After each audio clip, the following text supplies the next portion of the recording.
Assalamualaikum warahmatullahi wabarakatuh. Bismillahirrahmanirrahim.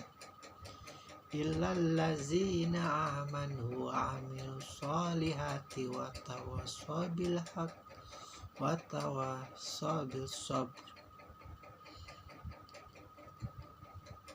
Yaitu mereka yang beriman, mereka yang melakukan kebaikan, mereka yang saling nasihat menasihati kepada jalan kebenaran, dan mereka yang nasihat menasihati kepada jalan kesabaran. Setelah Allah bersumpah demi waktu bahwasanya manusia dalam kondisi yang sangat rugi, kecuali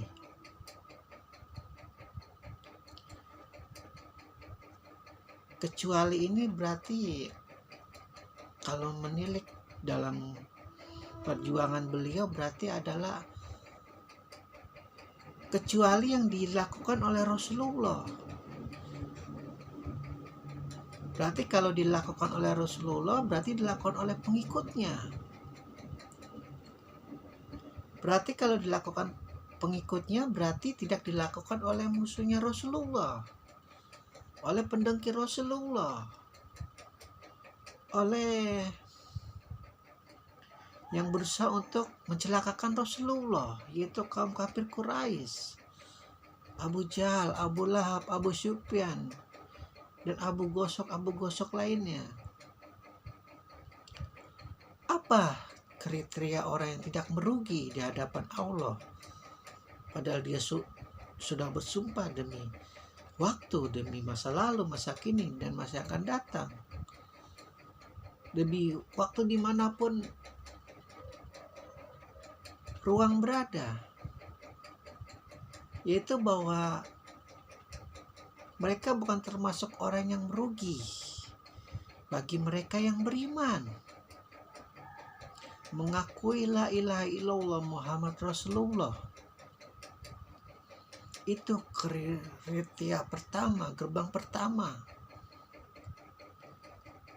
bahwa Allah menjamin orang seperti itu pada akhirnya tidak akan merugi. Mungkin proses untuk mencapai keimanan yang hakiki itu butuh proses.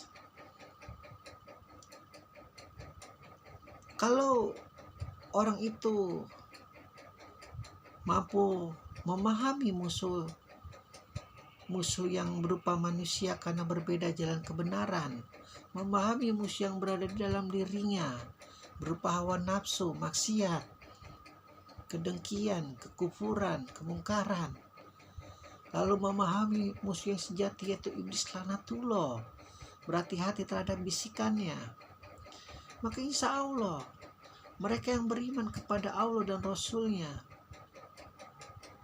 kepada Al-Quran, kepada kitab-kitabnya, mereka bukan termasuk golongan orang yang merugi.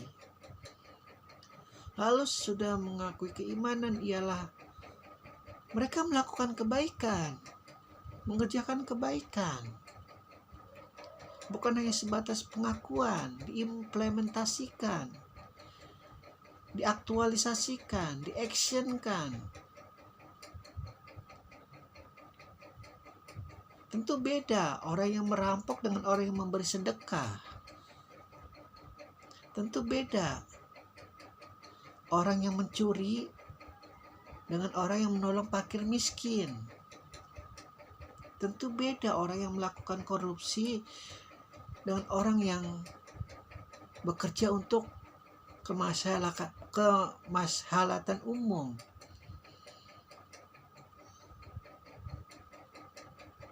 Kebaikan untuk umat. Begitu. Itu bukan hal yang ditawar-tawar. Lagi kalau kita mengakui makhluk yang berakal. Karena neraca keadilan itu lewat akal. Jadi politikus busuk apapun dia menyimpan kebusukannya lewat mukanya yang poker face, datar, seolah-olah tidak bersalah, tidak mengakui kesalahannya. Tidak bisa. Mereka termasuk golongan yang merugi karena tidak melakukan kebaikan, apalagi membawa-bawa nama rakyat. Tapi kenyataannya jauh dari kebaikan untuk rakyat, malah menyengsarakan rakyat, membuat rakyat menangis, membuat rakyat menderita. Itu sudah tidak diterima lagi di ruang manapun, di waktu manapun. Orang-orang semacam itu, Allah sendiri yang bilang merugi. Mau dia hidup di masa lalu, di masa kini, masa datang, mau hidup di masa kubur, mau hidup di masa alam penghisapan, apalagi nanti kelak insya Allah di alam pembalasan berupa neraka, merugi, terjebak oleh hiasan-hiasan iblis lanatullah. Lalu tahap yang ketiga ialah mereka yang saling menasihati kepada jalan kebenaran. Jika kita sudah terjebak oleh hal-hal semacam itu, maka kita berlindung kepada teman-teman kita yang masih pada berpegang kepada jalan kebenaran, masuk kepada golongan mereka, masuk kepada kebaikan mereka, bekerja sama. Bukannya kita sudah jauh daripada jalan kebaikan, kita malah menasihati kepada jalan ketidakbenaran. Orang digoda untuk korupsi, orang diajak untuk mencuri, orang diajak untuk merampok. Jadi iblis menggoda yang namanya manusia sebagai pemimpin-pemimpin kejahatan, dan pemimpin-pemimpin kejahatan itu mengajak lagi kepada pengikut-pengikutnya, lalu nanti dijadikan pemimpin-pemimpin versi kecil. Pemimpin-pemimpin versi kecil itu mengajak lagi terus begitu. MLM, multi level marketing kejahatan. Ada kita dengar korupsi berjamaah, luar biasa itu.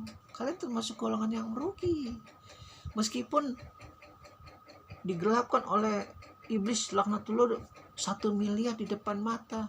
Bodoh, dosa mah masalah nanti, yang penting sekarang. Astagfirullahaladzim. Kalian tidak termasuk kepada golongan yang sabar. Kalian tidak mau menasihati kepada jalan kesabaran yang tidak ada batas ujungnya. Kalian menasihati kepada jalan yang tidak sabar, menghalalkan segala cara, menghalalkan segala usaha, hanya demi memuaskan nafsu jasad, nafsu batin yang sesat, logika-logika yang tidak masuk akal. Bagaimana bisa kalian merasa bahagia melihat orang lain menderita? Bagaimana bisa kalian melihat orang lain sengsara? Dan itu adalah kesenangan kalian, kegembiraan kalian. Macam-macam model musuh para nabi pada zaman itu. Jadi ini antitesis. Karena tidak mungkin Allah menurunkan suatu surat yang tidak dimasangi nabi. Begitu. Meskipun itu terjadi di masa lampau dan kalian merasa kalian termasuk golongan yang beriman, tapi hati-hati.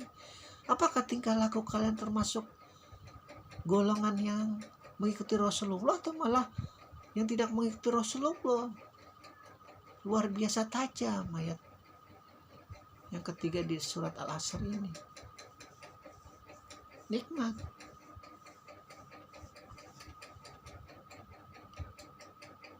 Kita hanya bisa berlindung kepada Allah dari godaan setan yang terkutuk. Ikuti jalan Rasulullah, ikuti kitab Al-Quran sebisa mungkin. Alhamdulillahirrabbilalamin.